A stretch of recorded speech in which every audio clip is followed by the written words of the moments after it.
Hey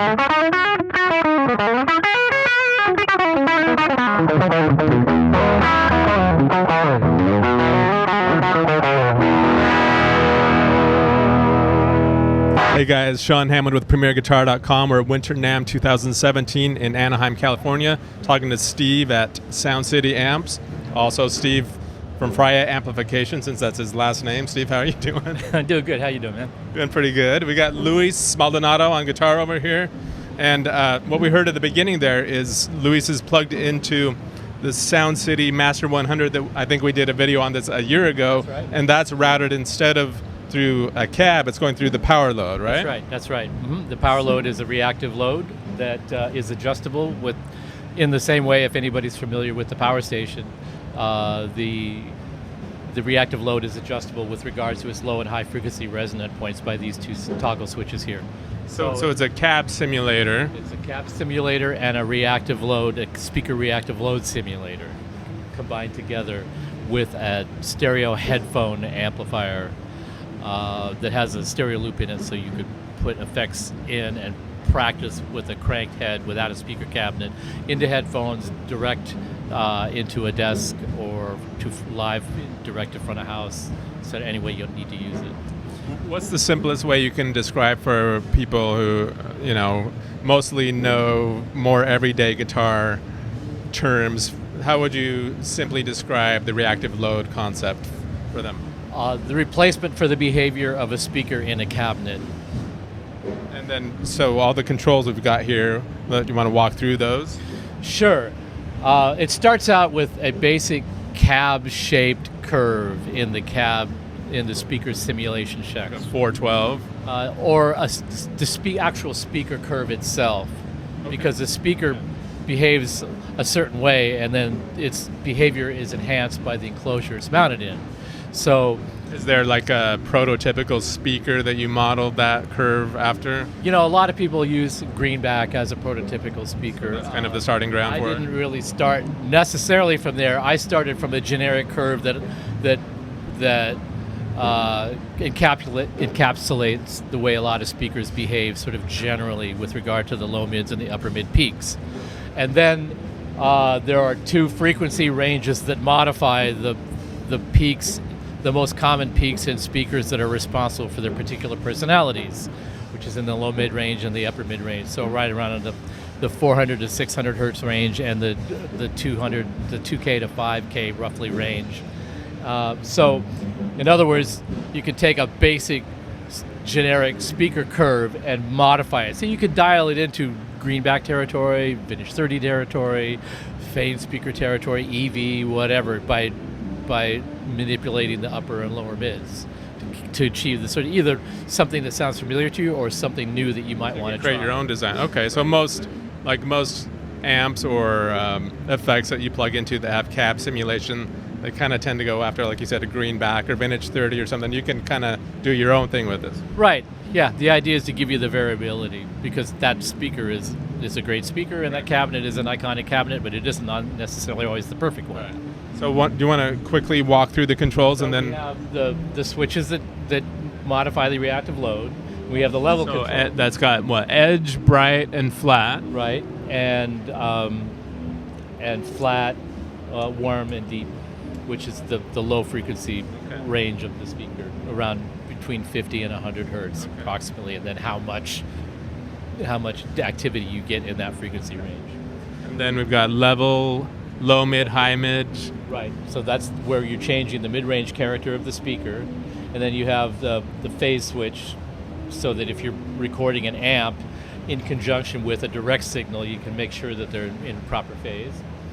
And then you have the bypass switch for the whole analog cab sims. If you're using IRs instead, you just want to use the reactive load and the line out capacity without the analog load, you can switch that out. And then you have this bright air switch. And what this is two different frequencies way out at the top of the speaker's range, where you normally might mic a speaker off axis, like out close to the edge. So some speakers are really prominent out on the edge sound, and some are smoother. So the speakers that have more bite on the edge will use the frequency range that accentuates that, and then you can vary that frequency with this knob here. Oh, so the emphasis knob goes with that toggle. Goes with that toggle switch. So, and then air is a little farther up the frequency range, so it's more subtle, but it's still. It's kind of like when you're selecting between a 57, say for example, or a 414, something like that. A 57 is a more aggressive sounding, sort of a workhorse mic, and then if you have a more delicate sounding mic where you want to capture more subtle detail, you'd use a different microphone. And this switch sort of gives you the ability to sort of select that kind of behavior. So why don't we have Louis like just strum the same chord and have you fiddle with some controls so people get an idea?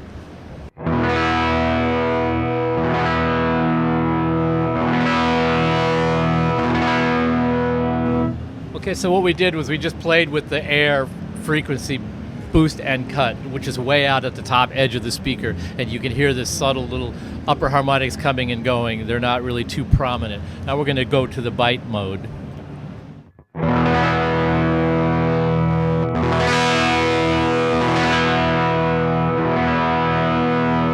So now you can hear the closer away, farther, basically with the with respect to a microphone, farther away from the edge of the speaker, where it's starting to point closer to the center, and gives you more of a prominent cut boost kind of edge sound, the more like fingernails, and which is going to be something really useful if you're using a lot of gain. Having a little fingernail on it is what gives the guitar a sort of distinctive, hard edge. In some cases, you may not want that. You want to smooth it out, so you'll use that control for that. Now we're going to play with the upper mid frequency of the contour.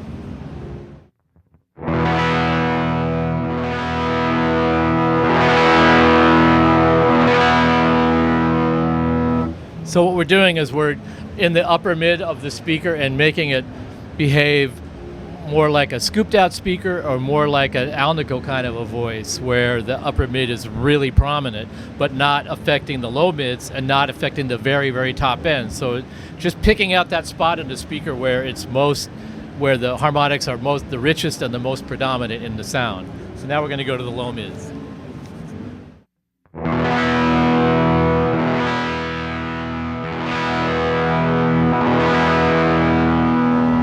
Now in these ranges, this has to do with when the speaker's in a cabinet, a different size cabinet. It's going to make the low mids of the speaker behave more or less prominently, or multiple speakers in a cabinet are going to spread the low mids differently. And what we're doing is we're just bringing that up and down, and when you boost it up, then the upper mids sort of balance with that, and it takes on this sort of flatter characteristic, where if you pull it out, the upper mids become more prominent, and you hear a speaker that sounds more radically scooped, which would be associated with more of a modern sound.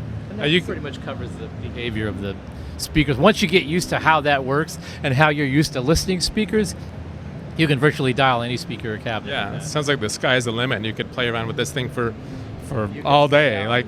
But since we got to cruise in a minute, why don't we hear? You have a new combo from Sound City now, right? We have the Sound City SC30 that's just coming out now. This is a cathode biased 6L6 30 watt amp with a single 12 and reverb, and we're following along with the Sound City ethic of keeping it stripped down and an essential big, bold, wide footprint, not too much gain. It's just a bold sounding, sparkly detail amp with a lot of warmth on the low end that doesn't tub out, and it's just a nice fat little sound. It's a signature sound of the Sound City line as a whole that we've been working on as a sort of what do I want to say, evolve the original Sound City sort of ethic and bring it out and make it more user friendly. They never really made an amp like this in this power range, tube rectified, but it encapsulates all the sort of essential qualities of the original Sound Cities that our big amps were based on. All right, Steve, so before we hear this, have Louis play this some more, why don't you tell us a little bit more about, it's got like a dual volume setup, right? Right, well what I did was the big amps have 4 inputs like a traditional amp, a traditional 4-holer with the 2 volume controls, the bright and the normal volume controls. So what I did was, it's got 1 input jack, and I drove both the preamps from the single input state, so you don't have to jack it, because it's a smaller amp and a smaller control panel. You don't need all those jacks to accomplish that. But you have the separate volume controls. One of them is bright, and one of them is dark and sparkly on the very top. So you can blend those together to dial in the mid-range. Even though it's got a mid-range knob, the amount of pre-gain voicing has a lot to do with how the amp responds and how it feels to play, and how well it works with like a Strat or a humbucker's fitted guitar. So having those two knobs and being able to ration the bright and normal voicings together is really important. So I kind of kept that through on this model, because it's just another way to extend the voicing over and above the tone controls and dial in the kind of gain that you want. Even though it's not very gainy, you're going to be using it with pedals, and it's just really helpful to have control over the low, the girth and the sparkle at the same time. Awesome. Let's hear it.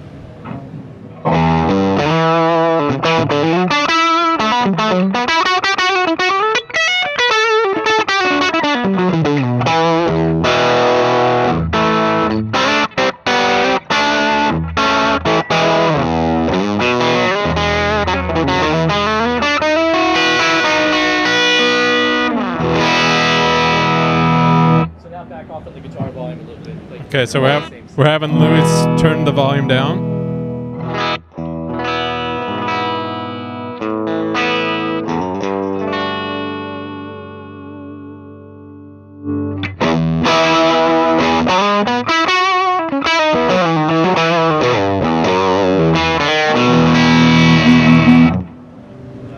Awesome. So how much was the amp going for? $16.99. Okay, $16.99. And it's only available as a 112. Right now, yes. Okay. And the power load? Power load is $4.99. $4.99. Cool. Why don't you tell people where to go online to find out about both of those? For the power load, you go to www.fryette.com, and for the Sound City combo, you go to www.soundcityamp.com. Amp with no S on the end. Is that amp with no S on? That's amp with no S. Amp with no S on it. Sweet. SoundCityAmp.com. All right. Thanks, Louis. Thanks, Steve. Thanks for joining us, guys. It's Sean Hammond with PremierGuitar.com.